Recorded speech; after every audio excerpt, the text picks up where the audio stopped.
Hola, ¿cómo estás? Bienvenido de nuevo a tu canal Quimimundo Clases. En esta ocasión te voy a enseñar el trazado de curvas de calentamiento de una manera muy sencilla.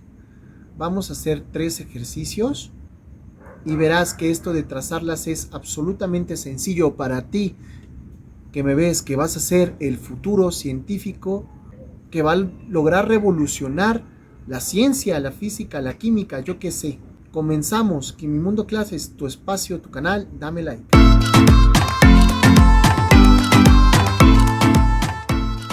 Y bueno, vamos a comenzar. Entonces tenemos aquí la obtención cualitativa de curvas de calentamiento. Muy bien. ¿Cuál es la información que necesitamos para su construcción? Necesitamos una temperatura inicial a partir de la cual vamos a iniciar el calentamiento o el enfriamiento, dependiendo. La temperatura final, la temperatura de fusión y la temperatura de ebullición para las sustancias. Estas temperaturas de fusión y de ebullición estamos considerando condiciones de una atmósfera de presión, ¿vale? Y bueno, también necesitamos recordar dos conceptos que vimos en nuestro video anterior. Primero, recordemos que el calor sensible provoca cambios en la temperatura de las sustancias, mientras que el calor latente se ocupa, o es energía que se emplea para llevar a cabo un cambio de fase. Aquí nuestro primer problema. Traza la curva de calentamiento para el nitrógeno desde una temperatura de menos 245 grados Celsius hasta 45 grados Celsius. Considere que los puntos de fusión y de ebullición son respectivamente menos 210 grados Celsius y menos 196 grados Celsius respectivamente. Muy bien. Lo primero que tenemos que hacer es considerar cada una de las 4 temperaturas que nosotros tenemos. Recordemos que es una curva de calentamiento. Una curva de calentamiento es un gráfico donde nosotros tenemos a la temperatura en función del calor aplicado. De esta manera vamos a acomodar a las temperaturas desde la menor hasta la mayor. En este caso comenzamos el calentamiento desde menos 245. Nuestra siguiente temperatura es la temperatura de fusión para el nitrógeno, que es de menos 210 grados Celsius. Menos 196 grados Celsius sería la siguiente, que corresponde a la ebullición. Y 45 grados Celsius, que es mi temperatura final. Muy bien, vamos a fijarnos en los puntos de fusión y de ebullición, ¿vale? Y vamos a recordar que cuando nos encontramos en el punto del cambio de fase, la temperatura es constante, es decir, no cambia. Entonces a menos 210, que es donde estoy observando la temperatura de fusión, tenemos que no hay cambio en la temperatura. Entonces trazamos una línea horizontal. Lo mismo va a ocurrir a la temperatura de menos 196, donde la temperatura también será constante porque se lleva a cabo el cambio de fase. Entonces recordemos, de esta manera nuestra primera línea horizontal corresponde al proceso de fusión, mientras que nuestra segunda línea horizontal corresponde al proceso de vaporización.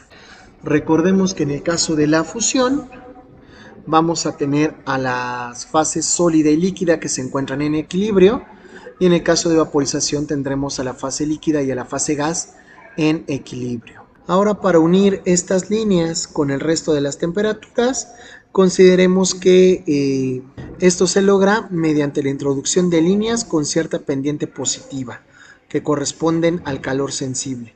Entonces tendremos una de estas líneas que une la temperatura inicial con la temperatura de fusión, otra que une la temperatura de fusión con la temperatura de vaporización y otra que une la temperatura de vaporización con mi temperatura final. Entonces, en este caso podemos ver que al aplicar calor aún hay un aumento en la temperatura. Recordemos que a esto lo llamamos calor sensible, mientras que en los procesos de fusión y vaporización tenemos el denominado calor latente. Ahora analicemos cuáles son las fases predominantes en cada una de estas regiones.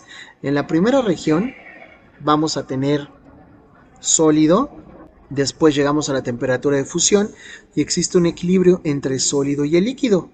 Posteriormente aumento la temperatura toda vez que el sólido está derretido, me quedo con el líquido, el cual será una fase estable, hasta la temperatura de ebullición, donde vamos a tener un equilibrio entre el líquido y el gas, para finalmente, toda vez que se haya consumido el líquido, tener solamente la fase gas. Y de esta manera podemos trazar nuestra curva de calentamiento de una manera muy sencilla. Consideremos ahora un segundo ejemplo. Si entendiste el primero, verás que hacer el trazo cualitativo de curvas de calentamiento es algo muy sencillo, debido a que solo cambian los parámetros iniciales y finales de temperatura, pero la curva tendrá la misma forma. Recordemos de nuevo que tenemos 4 temperaturas, inicial, final, y las temperaturas de fusión y de ebullición, y que el gráfico es un gráfico de temperatura en función del calor aplicado. Vamos a colocar de nuevo las temperaturas en orden creciente: 34, 2825, 3600 y 4000. En este caso tenemos que calentar el óxido de magnesio, fórmula MgO, desde una temperatura de 34 grados Celsius hasta 4000, con los puntos de fusión de 2825 grados Celsius y el punto de ebullición de 3600 grados Celsius. Vamos a localizar estos puntos. Recordemos que en el proceso de fusión y en el proceso de vaporización las temperaturas permanecen constantes. Para el proceso de fusión tenemos el sólido y el líquido en equilibrio, mientras que para el proceso de vaporización tendremos en equilibrio el líquido y el gas.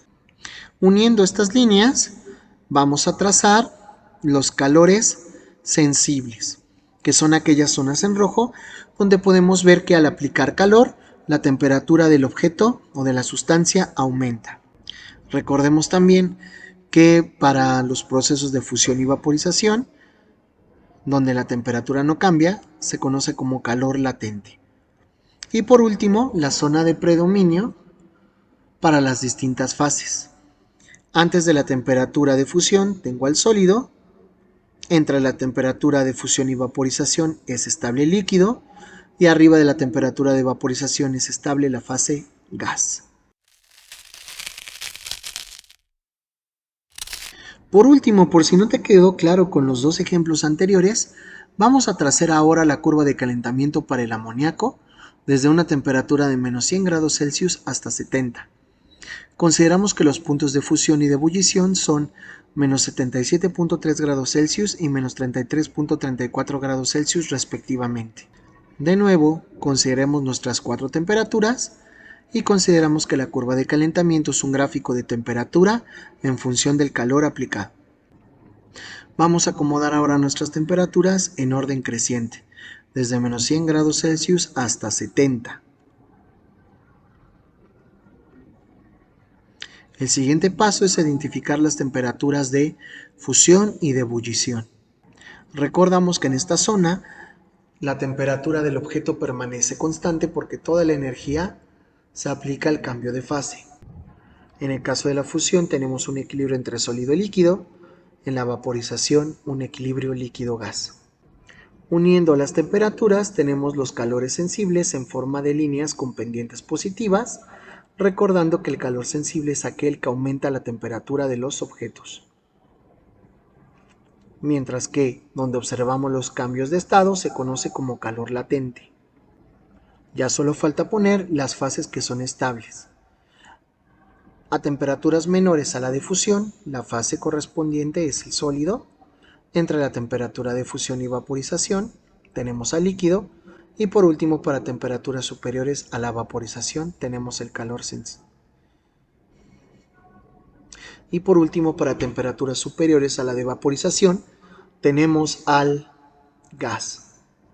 Muy bien, espero que te haya quedado muy claros estos ejemplos y que ahora ya seas capaz de trazar por tu cuenta curvas de calentamiento de manera muy sencilla. Y bueno, muy bien, hasta aquí nuestro video.